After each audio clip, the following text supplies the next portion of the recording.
Sudah baca atau belum? Coba untuk ketua kelasnya dipimpin berdoa ya. Sides, silakan. Sebelum melakukan pembelajaran, alangkah baiknya kita berdoa di dalam hati masing-masing. Berdoa dipersilakan.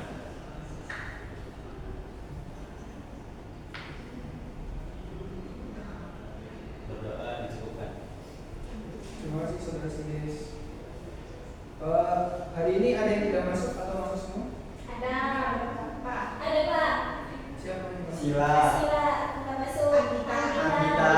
Hasana keluar. Hasana Hasana. keluar, Pak. Izin. Coba saya absen ya. Baik, Pak. Baik, untuk Amalia, Hadir, Pak. Andika nggak ada Anita, ya? itu, Pak, nggak Nggak masuk. masuk. Nggak ada kabar, Pak. Bolos. Nggak ada info dia. Belum bangun. Syuting ya, berarti. Kesiangan juga. Syuting aspergasi. Oke. Hadir, Pak. Oke, Pandila, Hadir, Pak. Fitria, Hadir. Hasana. Telat, Pak. Tadi lagi ngambil bekal nih, Pak. Diana, Hadir, Pak. Rida, Hadir, Pak. Firmansyah, Muhammad Hides, Mutia, Tasya, Hadir, Pak. Tanti, Hadir, Bapak. Laura. Hadir, Pak.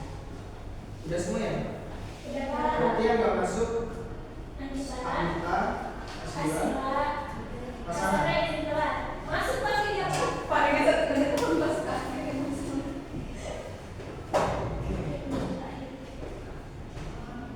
Oke, sebelum kita masuk ke dalam materi, di sini saya ingin menyampaikan bahwasannya tujuan pada pembelajaran kita hari ini itu adalah kalian menghasilkan sebuah produk.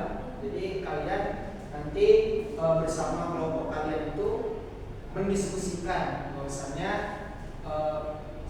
untuk promosi di media promosi. Jadi ketika sebuah kalian itu berada di kalian memposisikan kalian itu sebagai pengusaha dan kalian ingin mempromosikan produk kalian. Nah, nanti kalian menghasilkan produk brosur dan itu nanti kalian kumpulkan di pertemuan terakhir sebelum kalian ujian. Nah, kalian kan kelas 12 nih. Nanti sebentar lagi kalian mau ujian sekolah dan itu nanti sebagai nilai praktek juga dari mata pelajaran PKK. Siap. Oke. Sebelumnya masih ada yang ingat minggu lalu kita telah mempelajari pelajaran apa? Materi apa? Pemasaran, Pak. Iya, masih ada yang ingat pemasaran itu definisi dari pemasaran? Cara memasarkan suatu strategi untuk mempromosikan suatu barang. Ada lagi? Ada lagi? Ya. Jadi pemasaran ini merupakan sebuah proses perencanaan yang mana ketika kita ingin melaksanakan atau kita ingin menghasilkan sebuah produk. Dan jadi pemasaran ini bisa dikatakan sebagai proses merencanakan, melakukan dan juga untuk penetapan baik itu harga ataupun penetapan untuk melaksanakan transaksi jual beli itu sendiri. Kemudian pada pertemuan hari ini kita akan membahas tentang yang namanya media promosi.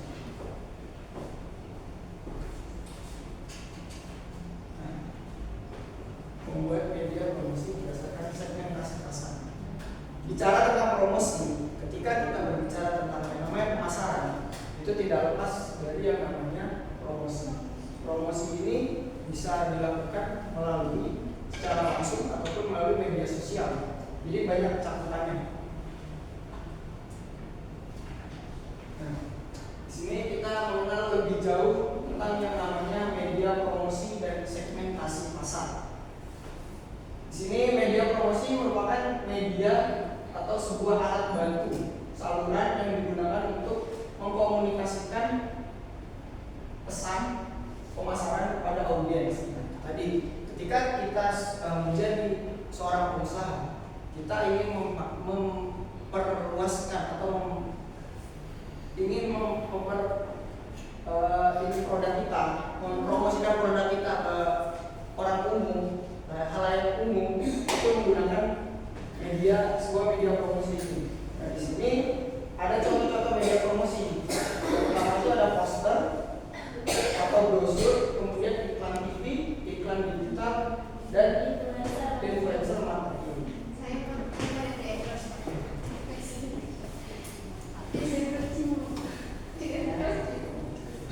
Nah, media, jadi untuk nanti kalian itu kan menghasilkan sebuah produk. Produknya itu yaitu sebuah poster atau brosur, yang mana brosur tersebut harus sesuai dengan segmentasi pasar. Jadi kalian dengan kelompok kalian itu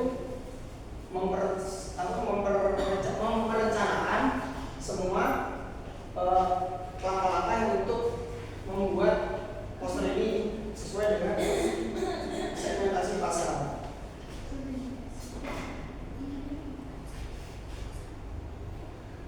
Nah, mungkin dari kalian ada yang tahu nggak jenis-jenis dari iklan digital? Oh iya, ada yang tahu nggak jenis-jenis dari ini iklan digital? Kalian kan Gen Z ya? Ada yang tahu? Iklan-iklan digital itu biasa apa aja sih contohnya?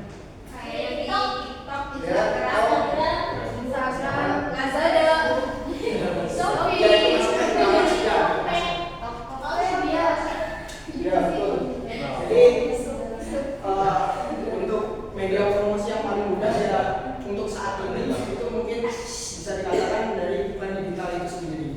Jadi bisa melalui TikTok, Instagram, Facebook, ataupun e-commerce seperti Shopee, Lazada, Tokopedia dan lainnya.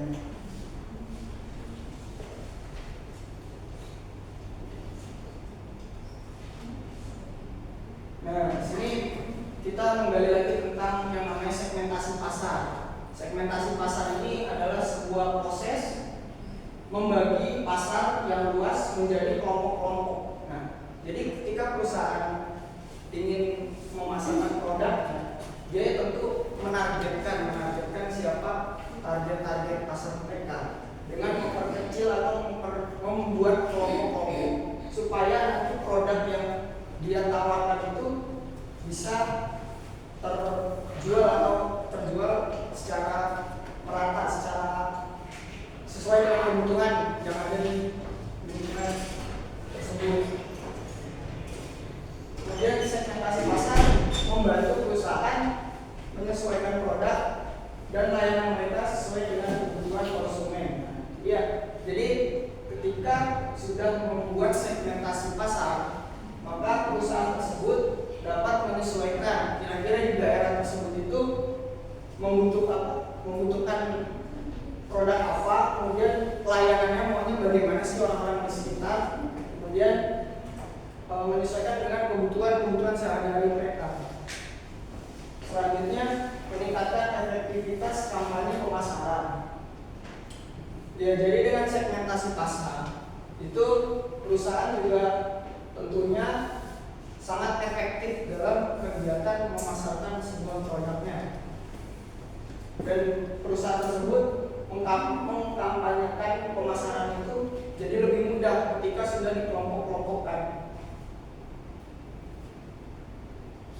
Selanjutnya, memaksimalkan penggunaan anggaran. Jadi ketika pemasaran sudah dilakukan segmentasi pasar itu sendiri, maka pengalokasian anggaran itu tidak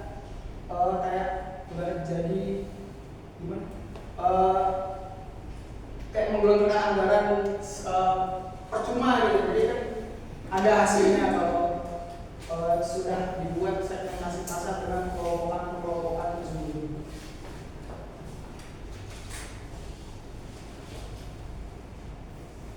Nah, di sini ada jenis-jenis segmentasi pasar. Ada segmentasi pasar demografis, geografis, psikografis, dan segmentasi perilaku. Ada yang tahu segmentasi demografis itu apa? Di sini? Berdasarkan nilai.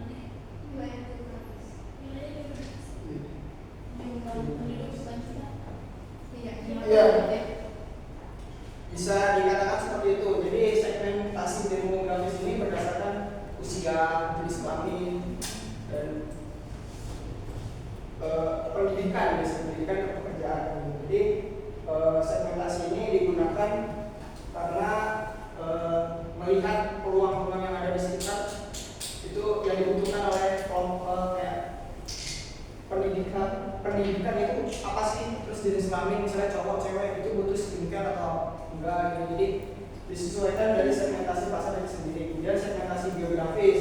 Segmentasi geografis di sini adalah segmentasi berdasarkan wilayah. Jadi di wilayah-wilayah seperti negara, kota ataupun mungkin bisa dikatakan lingkungan-lingkungan sekitar kita. Segmentasi geografis ini penting dilakukan karena kita sebagai pengusaha jadi tahu kebutuhan apa yang ada di lingkungan tersebut dan kita bisa menyesuaikan bagaimana dan gimana kita untuk melakukan kegiatan pemasaran di wilayah tersebut. Seperti contoh misalnya ada makanan khas, makanan daerah gitu. Dan kemudian apa? Nah ya ada rawon itu kan. Kemudian ada pakaian musim dingin. Pakaian musim dingin itu biasanya di negara-negara Eropa gitu. Nah itu semua segmentasi pasarnya menggunakan segmentasi pasar geografis. Kemudian selanjutnya segmentasi psikografis. Nah, segmentasi psikografis di sini merupakan segmentasi yang melihat atau menyasar tentang gaya hidup seseorang. Ya, jadi ada yang gaya hidupnya tinggi, ada yang rendah. Nah, jadi menyasarnya itu tadi gaya hidup dan kepribadian seseorang untuk menargetkan konsumen berdasarkan sikap-sikap mereka terhadap produk-produk atau layanan. Selanjutnya ada segmentasi perilaku. Di sini berdasarkan perilaku konsumen ya. Jadi apakah konsumen tersebut itu merasa puas dan sehingga dia menjadi loyal dan menjadi berlangganan. Konsumen ini tuh biasanya terbagi menjadi dua. Jadi ada yang konsumen membeli yang harga premium dan ada yang tidak premium. Biasanya kalau konsumen yang membeli barang premium itu biasanya orang-orang menengah atas. Kemudian orang yang menengah dan menengah ke bawah itu biasanya membeli yang biasa-biasa aja.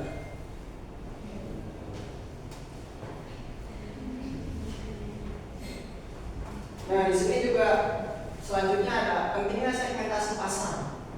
Jadi yang pertama itu ada menargetkan konsumen yang tepat, menyesuaikan pesan promosi, meningkatkan efisiensi promosi, dan yang terakhir itu mengurangi kompetensi. Untuk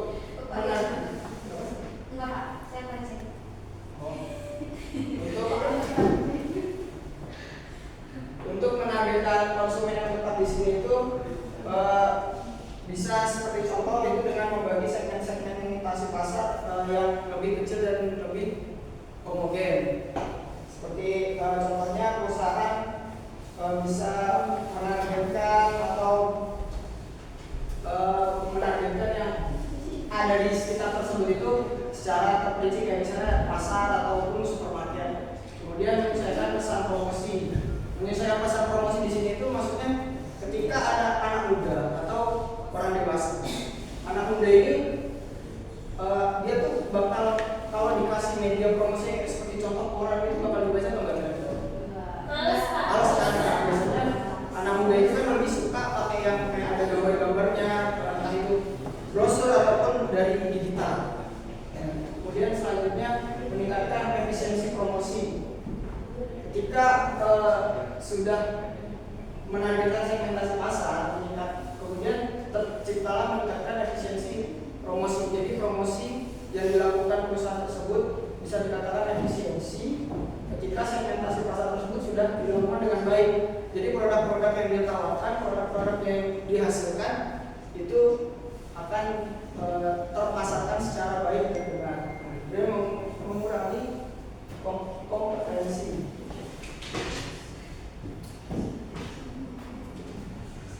Mengurangi kompetensi di sini bicaranya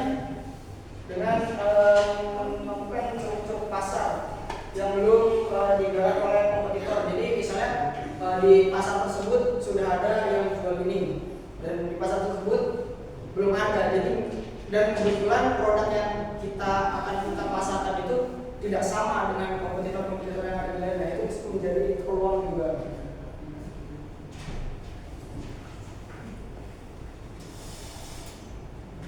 Nah, di sini ada langkah-langkah membuat media promosi berdasarkan segmentasi pasar.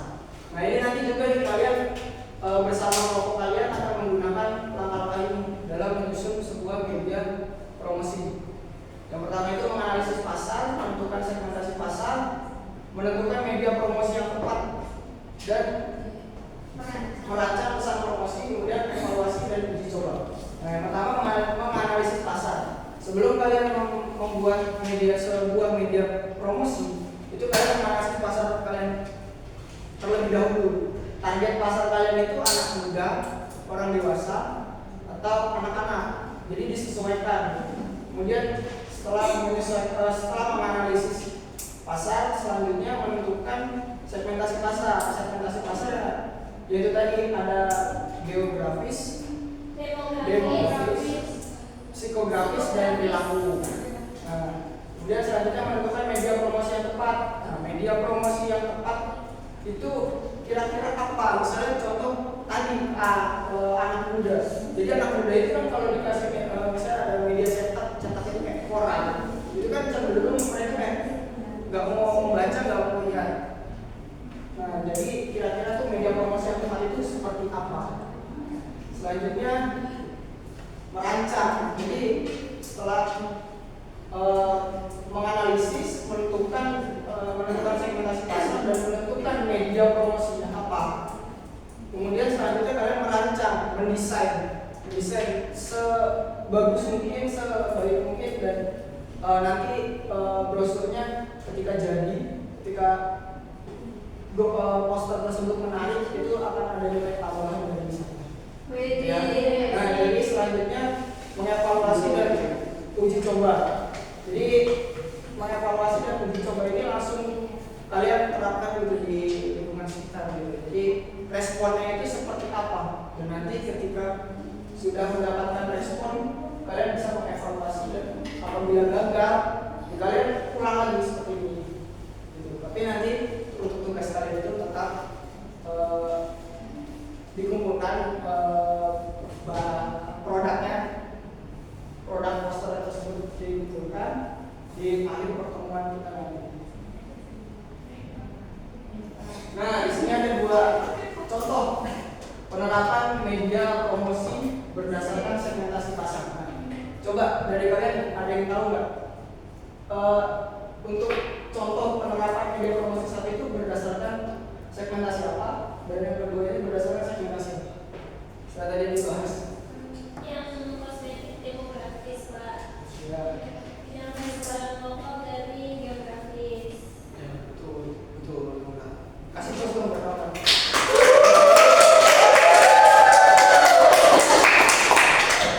Nah, jadi perusahaan kosmetik di sini menggambarkan sebuah perusahaan kosmetik yang menargetkan wanita usia 18 sampai 30 tahun, memiliki Instagram sebagai platform utama. Mereka menggunakan influencer untuk mempromosikan produk mereka melalui video, tutorial, dan ulasan video. Nah, jadi produk kosmetik di sini menyasarnya pada perempuan usia 18 sampai 30 tahun. Yang mana di sini perusahaan tersebut menerapkan segmentasi yang bernama demografis, karena menargetkan perempuan, ya, khususnya perempuan dari usia 18 sampai 30 tahun. Kemudian selanjutnya ini ada restoran lokal.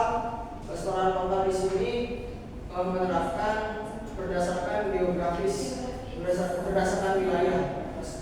Jadi ketika di wilayah tersebut berpeluang untuk masuknya restoran, rumah makan atau resto, kafe, itu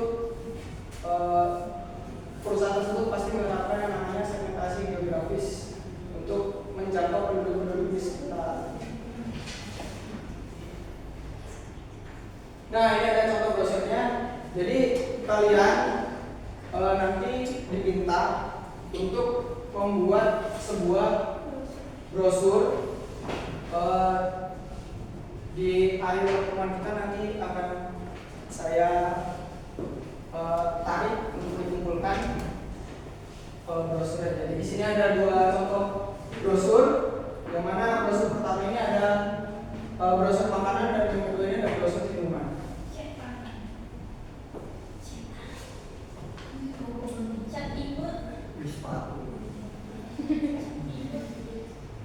Ya, mungkin kita lanjut diskusi kelompok ya. Diskusi kelompok kita buat 4 kelompok. Di sini 4 kelompok berarti ada yang 2, ada yang 3 ya. Berhitung aja. Kita berhitung aja. Bapak kita ini pas nih. Irman masukin. Ada Kita berapa? buat 4 kelompok ya. 2 kali ini. 4 kelompok. Jadi kelompok ini tuh nanti kalian mendiskusikan kelompok kalian beracam. Kira-kira menganalisis pasar dan melakukan segmentasi pasar. Apa yang ingin kalian gunakan untuk menghasilkan sebuah produk poster seperti ini. Ya, jadi untuk sekarang membagi kelompok dulu. Bagi 4 kelompok berhitung dari mana? Dari sini coba.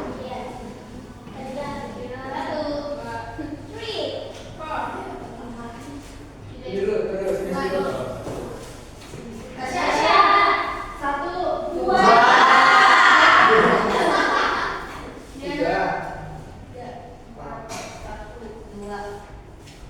Tiga. 3. Pas ya? Udah langsung berkumpul di masing-masing.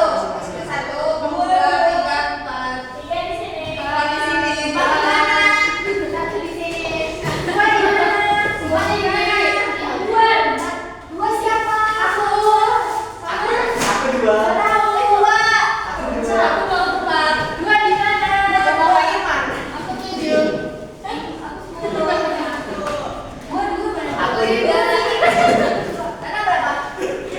Aku tahu.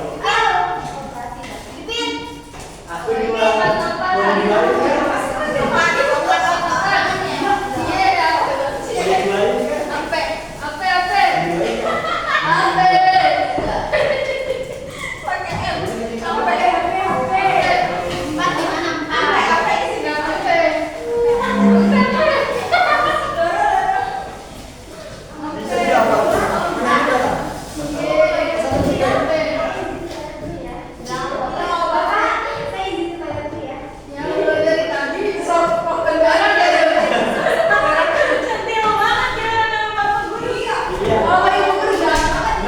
Tentang bapaknya sih video dulu. Ini sudah dengan kelompoknya masing-masing kan? Sudah. Sekarang kalian diskusikan bersama kelompok kalian.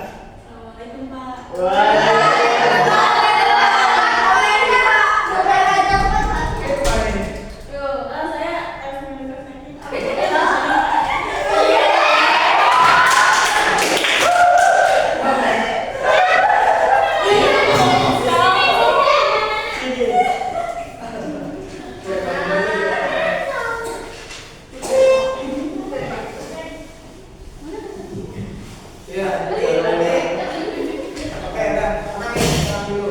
Jadi nanti kalian membuat produk poster, tapi kalian juga harus menganalisis pasar. Jadi kalian berandai-andai kira-kira kalian ingin menampilkan siapa dengan menggunakan segmentasi demografis, geografis, psikografis, dan perilaku. Nah, nanti dihasilkan di poster tersebut. Ya, seperti itu ya. Nanti dikumpulkan pada saat pertemuan terakhir sebelum kalian ujian. Di kasus di sini tadi kita belum membahas secara dekat. Jadi di sini ada sebuah perusahaan yaitu sepatu keren, dia beroperasi lama dan sukses di segmentasi pasar dewasa dengan menggunakan media promosi seperti koran dan menggunakan media promosi seperti koran dan brosur. Kemudian perusahaan tersebut melihat bahwasannya ada nih peluang besar untuk masuk ke segmentasi anak muda. Nah, namun perusahaan tersebut tetap tetap menggunakan pemasaran yang sama. Ini sebagai contoh, jadi perusahaan tersebut apabila ingin menyasar anak muda, dia tentu harus berevolusi atau harus beradaptasi dengan teknologi untuk mengembangkan produk atau jasa, ya promosi produk atau jasa yang ingin mereka tawarkan. Ya, mungkin dan untuk pertemuan hari ini dapat kita simpulkan bahwasanya ketika kita ingin menghasilkan atau ingin memasarkan produk, untuk media promosi ini sangat penting, dan media promosi ini di dalamnya itu mencakup yaitu ada analisis pasar, kemudian ada segmentasi pasar yang tadi sendiri, dan kemudian hasil dari atau brosurnya itu sendiri untuk menghasilkan atau untuk memasarkan produk kita lebih luas lagi di kalangan masyarakat.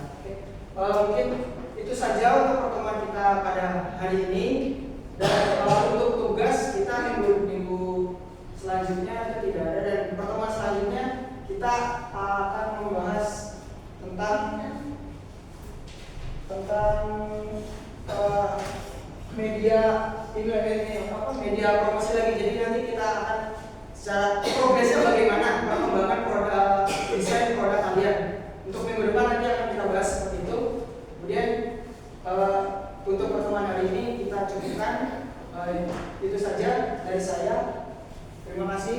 Wassalamualaikum warahmatullahi wabarakatuh. Waalaikumsalam.